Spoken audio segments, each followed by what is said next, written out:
Hi guys, it's Sabrina. Welcome to my YouTube channel. I'm going to kick off this video with a bit of background about a debilitating disease called Crohn's disease, IBD. Many of you might have heard of Crohn's and ulcerative colitis. I've had this condition since the age of about 19 was when it was diagnosed. Lots of symptoms before that though, but yeah, things came to crux when I was about 19 with a really bad attack. About 5 weeks ago, I was diagnosed with bowel cancer. So I've written a blog called Oh Shit, I Have Cancer. And I am writing a few things, a few different blogs about different things that are running through my head. Lots of people have reached out asking about the practical stuff. And to be honest, yeah, it's kind of the stuff I wanted to know about when I started doing research. So look, this video is, it's just going to be me chatting about life living with Crohn's, and more so fast forwarding to what the last 5 weeks have been about and what's coming now as well. All right, so Crohn's disease. Pretty shit, eh? Not great. I've had it since 19. I'm now 44. So the first attack I had, I'm not kidding you, I dropped about 10 kilos in an 8-day period. Like, I was vomiting, bleeding from the bowels. The pain was just undescribable. And yeah, so when they finally did all the tests and the rest of it, I was diagnosed with Crohn's. So I had medication at the beginning, which worked. I started to get much better. And for a couple of years, I was managing it quite fine. Got to the age of about 21 and my body started to reject lots of the medications. I think back then I was on prednisone for a while, which was fine when I first started taking that. I was on salazapine, and a few things. And I noticed that, yeah, after the age of about 21, I had another attack when they went to put me back on the prednisone, which they give to you when inflammation. When you've got inflammation, just to actually attack it and bring that down. I had a really bad reaction that time, and it's almost like a polar opposite to what had happened a couple of years before that. I literally overnight had my entire face covered in acne. So, young 21-year-old girl, I looked, honestly, I felt like I looked like a monster. It was quite shocking. And I had stacked on weight, like just, I was round, it was horrible. And it was mixed with, other drugs. I was really, really depressed. And, I'm going to say it. I had suicidal thoughts, so it's pretty young to be having stuff like that. So they got me off the prednisone, and then I was trying all these different drugs. So push come to shove, this is a lot of hospital visits, being, dragged back into hospital. You're trying to maintain a normal life by going to work. I was trying not to throw up on the train every morning. It was pretty bad. Anyway, eventually, when they actually did a few more tests, the bowel was finished. My large bowel was literally breaking away. And the bleeding was bad. It was really, really bad. But anyway, so back when I think I was 21, could have been 22, I had my large bowel removed. And so I didn't have to have a colostomy bag or a stoma bag. Back then, my surgeon at the time, Dr. Munt, he's passed away now, but he was amazing. So back then, what they used to do with any kind of bowel surgery, any abdominal surgery, it was open heart. So literally from the way they would perform open heart surgery. So from your chest all the way down to the bottom, pubic area, you were cut open. And that's how they did surgery. I was one of the first that he operated on that was laparoscopic. So yay for that. And what he also did, so I was terrified of having a stoma. He actually connected my small bowel, and I'm talking in real layman's terms here because this is literally not about, all the big words and confusing people. I'm just laying it out in the line, yeah? So they connected my small bowel to my rectum. That way I was still able to, go to the toilet as per normal. That surgery, I remember waking up from that in a fair bit of pain, as you can imagine. Started healing okay. And about 5 days after that, I was still in hospital. I was on a drip. I started to vomit up green bile. There was nothing in my system for over a week, and that was pretty bad. So I remember the doctors and nurses coming in and saying, okay, I needed to have a tube inserted through my nose and at the back of my throat to pick up all that bile. I was vomiting so much of it, though, that I remember during the night, and my mum had an argument with the hospital saying that she wanted to stay because they were sending her home. She's like, I'm sitting in a chair and I'm staying with my daughter. And I remember during the night, I had that much bile come through that the tube actually blocked the bile trying to come up. So it was coming through my stomach through the tube, but there was that much of it that it actually started to come like outside of the tube, and it actually choked up in my throat. And I remember hitting the side of my bed. I couldn't breathe. And my mum woke up because it was the middle of the night, and she started screaming. And then the nurses came in and literally just tore this tube straight out of my nose. That was freaking so traumatic. Anyway, just to let you know, they had to then reoperate. And so I went back under the knife the following day. So literally big operation, 6 days. And then 6 days later, they reopened me again because my body had sprung a leak. So where they were doing all the connections, there was a leak that had sprung forward, hence the bile coming out of my liver. So, fun times. Okay, so fast forward a good 20 years. Now, throughout that time, I had good management. I had peaks and troughs of pretty bad health, severe bleeding, and I'm talking about years of, even drinking a cup of tea or water and I'm straight back on the toilet. I had years and years of just bleeding through the bowels. I was so used to it that it was kind of my norm, really, really thin for a long time. So we're fast forwarding now till literally probably the last year or two with me. So I've been under management, and pretty good management too with my specialist team. So they introduced a drug called, and I'm sure, Crohn's and ulcerative colitis community probably know this. So the infliximab.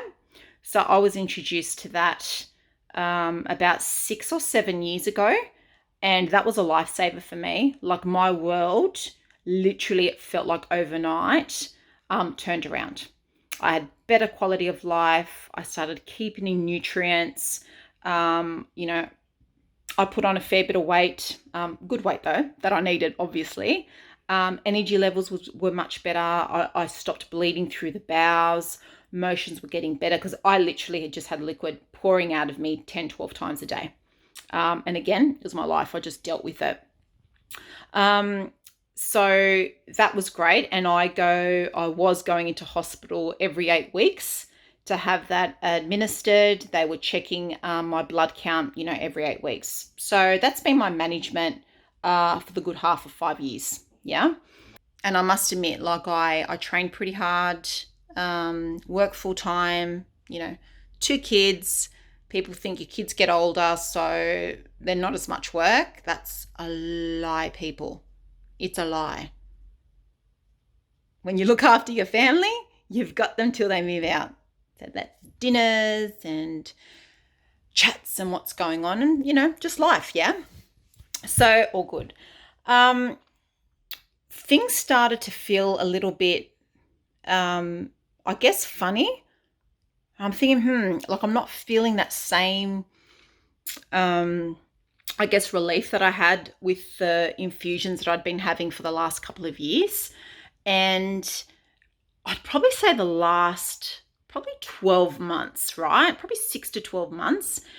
I had constant, constant bloating. And where before I'd have a day, or two, or a period where my stomach would be quite swollen, I was going on to, like, it was daily. It meant that I could, honestly, it felt like I'd have a glass of water, my stomach would be bloated. I was having to change what I was wearing to work because I knew if I had something, tight fitting or a tighter skirt, I know my tummy would be completely sticking out, 2 hours later. It was too much, and I just thought, is this age? Something just started feeling a little bit off. I will say this, I was getting kind of stabbing pains in my bum. And I just thought, oh, what's going on there? But again, thinking it's Crohn's. Like, I've got Crohn's. I get it. I don't talk much about it to people because I get sick of saying, yeah, I'm constantly got a sore tummy. I just get sick of it, honestly. And, I look, and I don't know if it's me. I don't know if anyone else feels this way as well. But it's almost like I'm not going to say to people, oh, how are you today? Yeah, tummy's real. I'm just not one of those people. Like, you'll always go, yeah, I feel pretty good, thanks. Yeah. You always see me cheery and at the gym and posting, gym pics and the rest of it. And I don't focus in on actually how unwell I can be on many, many days. So, yeah, that's just a side note. But anyway, I did start to notice that the pain was just consistent. I don't know. I felt like I was getting messages from my body. And, it's funny because, I don't keep a consistent diary, but I have moments where I write a lot of stuff down. And I'll go through months and I'm writing a lot of stuff down. And there was something I had written about 2 years ago saying I need to slow down. And I do notice that when I take a break from work and, I've had, a holiday just to kind of reconnect to my inner self a little bit more, I get really insightful stuff that comes out. It's really good to write stuff down. And there were just too many entries over probably the last 12 months where I really need to slow down.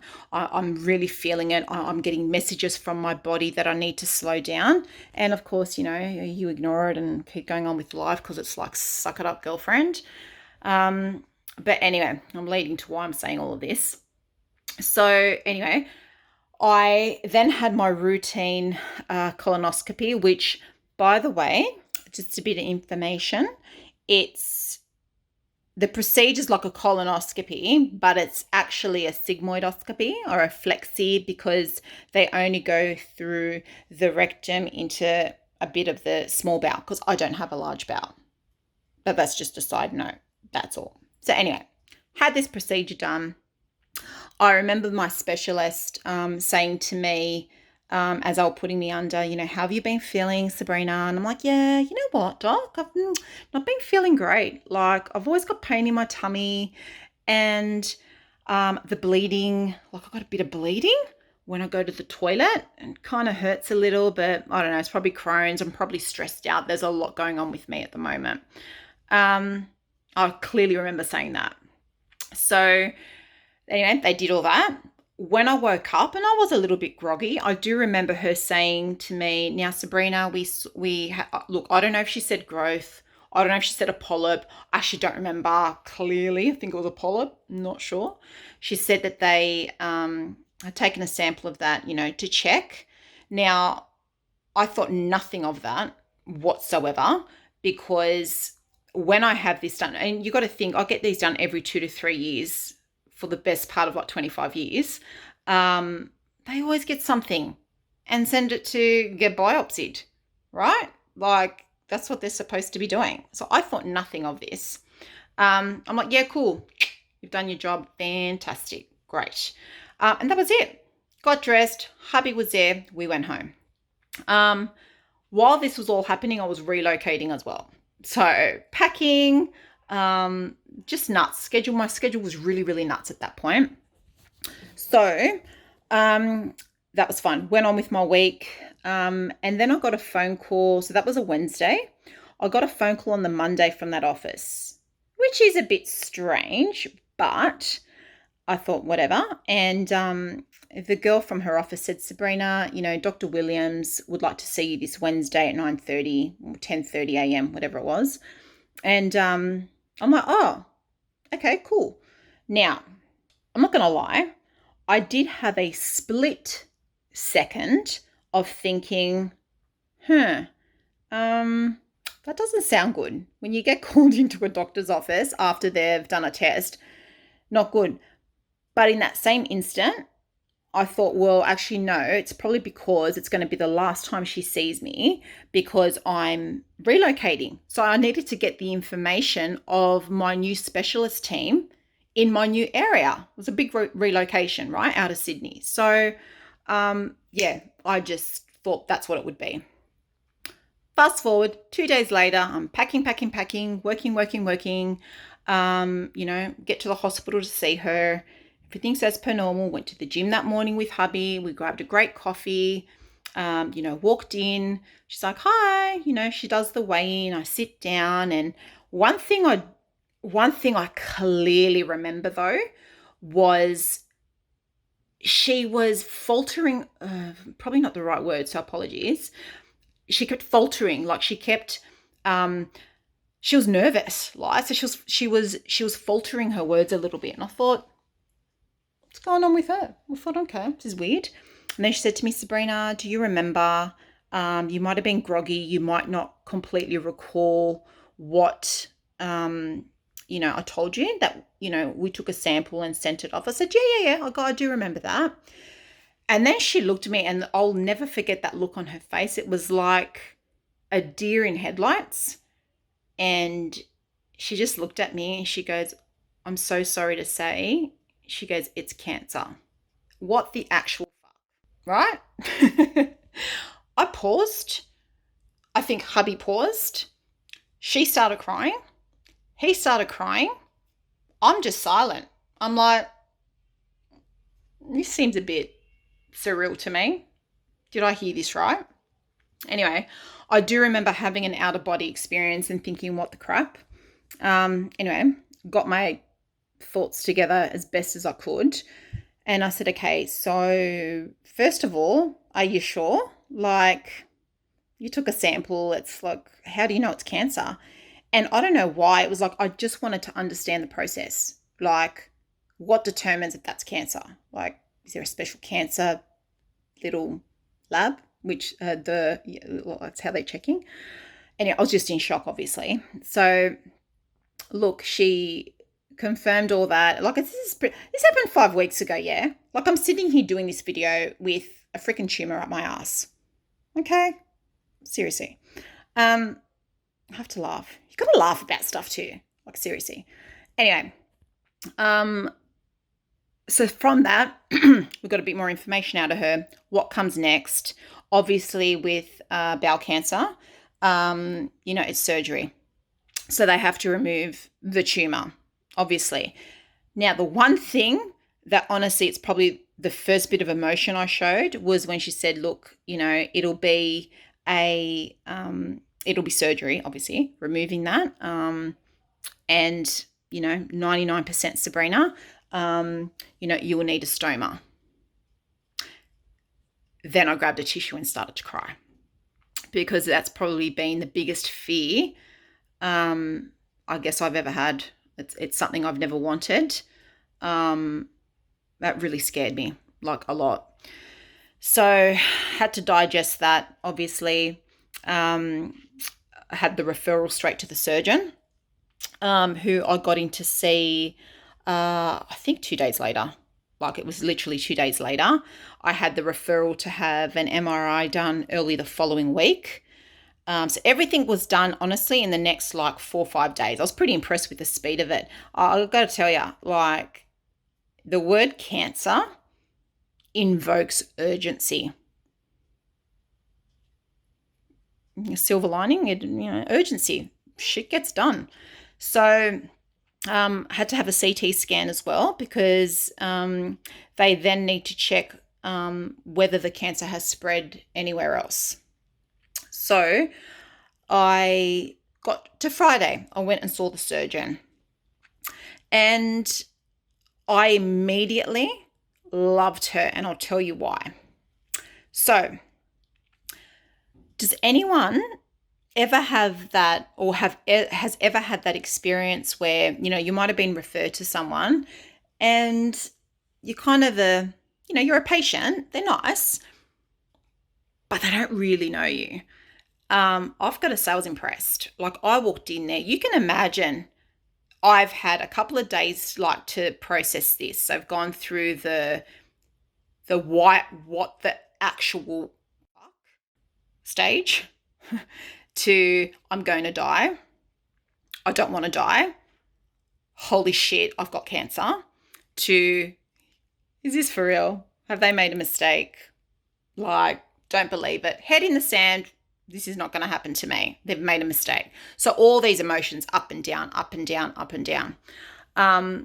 So let me tell you, it was an absolute relief to walk into this surgeon's office, and she had my file in front of her because a specialist had sent everything across.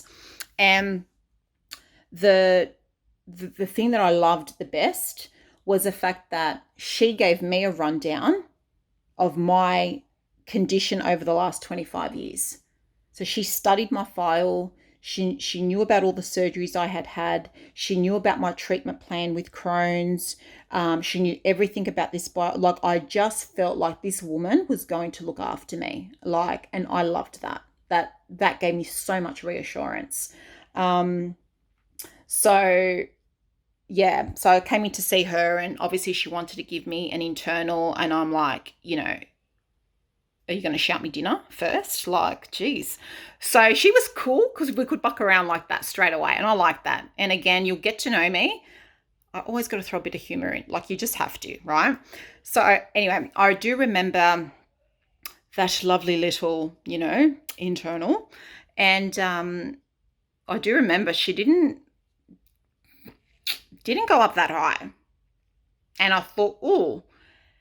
And what I took from that immediately was thinking, wow, that's pretty low down. And she kind of confirmed that. So the tumor is actually sitting very low in the anal canal. Hence why everything has become, it hurts. It hurts to go to the toilet. It really does. Hence why there's all this bleeding happening. What I do know is that the tumor's been sitting there for about 12 to 18 months. So she gave me a little bit more background as to whether or not we would need radiation and chemo before surgery. And that's more so to shrink that tumor down, and she wasn't a fan of that. Or whether it might be something I will need after surgery. So got a bit more information off her. I went and had my tests on the Tuesday, and then I was due to see her again the following Friday. So we could check to see if the, cancer had spread. So anyway, fast forward to Tuesday. So that weekend though, I took stock on, I guess, my feelings. Having to tell the kids was probably the hardest thing, to be honest. And both my kids at that point were freaking away from home. One was on holidays and one was at the coast doing something. And I remember I told my son first, and I didn't want to because he was still away, but he picked up on something. He's like, Mum, like, what's going on? So I kind of filled him in, and, I didn't do the whole, all I said was, you know what, it's there, it needs to be removed. I need surgery. That's what's going to happen. I feel fine. I was at the gym that morning. I don't want people worrying about me. I think that kills me more, to be honest. So I always will be saying that I'm okay. Yeah, because I won't sit there and camp out in the fear section of all these feelings that I'm doing. And I don't want people to have that around me as well. So he took that quite well. My daughter came back on that weekend, and honestly, I think I felt more sick because I hadn't told her yet. And I'd spoken to her during the week and we were chatting, but I obviously wasn't going to tell her till I saw her face to face. I didn't want to ruin her holiday. So when she got back, like picked her up from the airport, I literally just had to blurt it out. It's like I just had to say it. And sorry. And then there's, a lady that was coming out of the same flight and she kind of just looked over like, oh my God. And I was like, I'm fine. I'm all good. I just wanted to tell you because I've known like all week. I just wanted to tell you. So that was probably the hardest thing. I've got to say, I kind of relaxed a little bit after that. Hubby looked after his side of the family, and I told mum and my brother and sister at that point, and then I felt better. It's like our closest people knew, and I felt better, right? And I was more so worried that I didn't want them freaking out, but the overwhelming amount of support and love being sent my way has just been fantastic. Like, thank you so much. It's been amazing. But anyway, so we get to the Tuesday. We organised the CT scan on the Tuesday, and I had the MRI booked in the afternoon. Now, I am going to fill you in on something. Don't do a CT scan and an MRI on the same day, because the MRI will tell you to fast for 6 hours, not to have anything to eat or drink for 6 hours before that procedure. And there's rhyme and reason for that. I then had one of the doctors book in the CT scan the same day earlier, so probably about 4 hours earlier than I was due for the MRI. They double checked with the MRI office to say, hey, is she okay to have the CT scan? We're going to inject dye in her, blah, blah, blah. Yep. I'm not saying there was one phone call. There was literally 2, 3, 4 phone calls to ensure that the CT scan and the preparation for that would not interfere with the MRI. And people, I'm going to say this, trust your instincts. I'm not a doctor. I am not in the medical field, but you know what? I freaking knew I shouldn't have had that done the same day. But, hey, haven't had cancer before either, so I'll just go along with this. So, I get to get my CT scan done, and she gets a drink for me. And I'm like, so I need to have an MRI done in a couple of hours, and I'm supposed to be nil by mouth for 6 hours. Is this going to interfere? She says, let me just check. So phone call number 5 happens. She calls up and says, we have Sabrina heading over to you. She's about to take this preparation drink before we inject her with dye. Is this okay? We get the yes, no problem. Okay, great. I drink it, scull it. It was like a tequila shot. It's fabulous. Wait for 30 minutes. She gives me the next one. Take that down, get rolled in, get the injection done, get all that stuff done. Great, no problem. We head over to the hospital, have the MRI. I even tell them and say, right, I've just had a CT scan. This is what's happened. I just want to double check that it's okay. I know, and I'm probably being neurotic, I said to them, because I know that this is being checked. This is the 6th time someone's checking with you, but, I get that the MRI is pretty full on. So just want to let you know. So she checks. Yep, all good. Great. So I get put into the MRI. And if you've not had an MRI before, it's if you're claustrophobic, don't know how to say that anyway, you'll freak out. But honestly, just chill out. They put some headphones on you, you get rolled in, you got to be really still, and this machine kind of takes photos all over you. And you know what? Sit back. If you had a cocktail, you'd be sipping a cocktail. So, great time to meditate. So, I'm all good. Get prepared. They inject my other arm with the special dye that they need for that test. The machine starts very loud. Got my headphones on. I'm strapped in like a, crazy patient. And they stop it after about 10 minutes, I'd say. I'll get rolled out. I thought, oh, they said it was going to be about 30 to 45 minutes. This is weird. And they come and they switch everything off and they said, did you have to drink something at your CT scan? I'm like, yeah. And we checked 1,000 times to make sure that it would not interfere with this test. So they let me know that, yeah, we thought it was just the dye. Yeah, it's interfered because you've had stuff to drink. So what we're going to have to do now is put a tube up your bum. They didn't say up your bum, by the way, but this is the gist of it. Tube up my bum, and they were going to have saline going through all my intestines for the entire time of me getting the MRI done. I lose my shit at this point. I'm pretty calm, very friendly, very kind to people. Yeah, I went, nah. I said, get me out. I'm done. This is bullshit. Like, if I hadn't checked, fair enough, but everyone checked. What the hell? So, got a little bit upset. They called the lady in there. She's like, look, you're here. We have to check. It's cancer. We have to check. You're here now. We will try not, we won't hurt you. It's just going to be uncomfortable, but like, let's please, can we do that? And honestly, guys, I didn't want to come back to the hospital again the following day. Like, I just went, fine. Yeah. So that was fun. Had to roll over. They put a tube up my bum.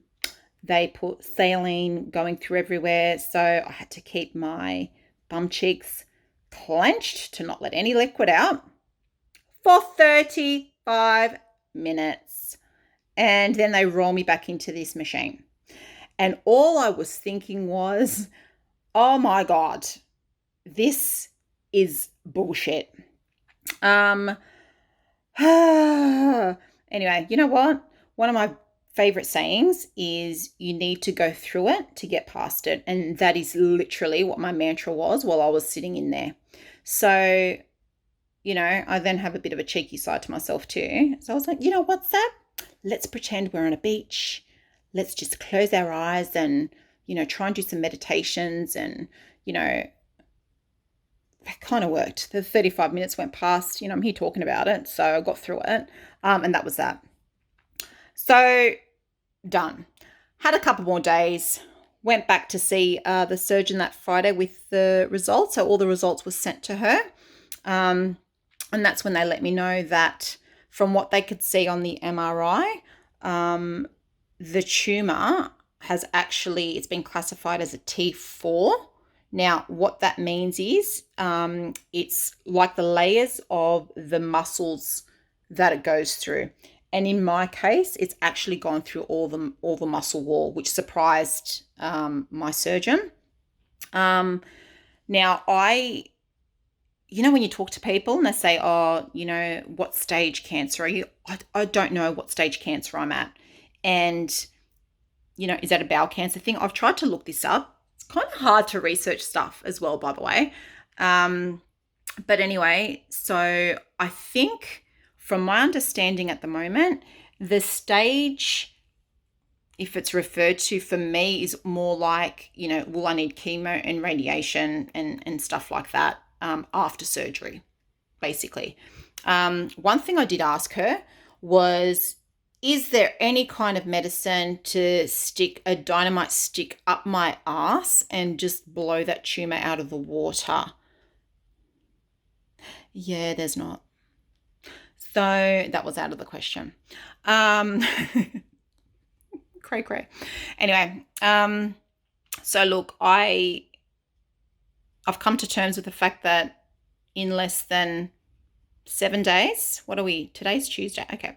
In less than 6 days, I'll be having the surgery that will remove my rectum, all the bits associated with that, stitch that all up, and I ain't gonna have a backside opening anymore. I will have a stoma, which will literally sit kind of there. That's where the end of the small bowel will come through, and where the bag will attach, I think.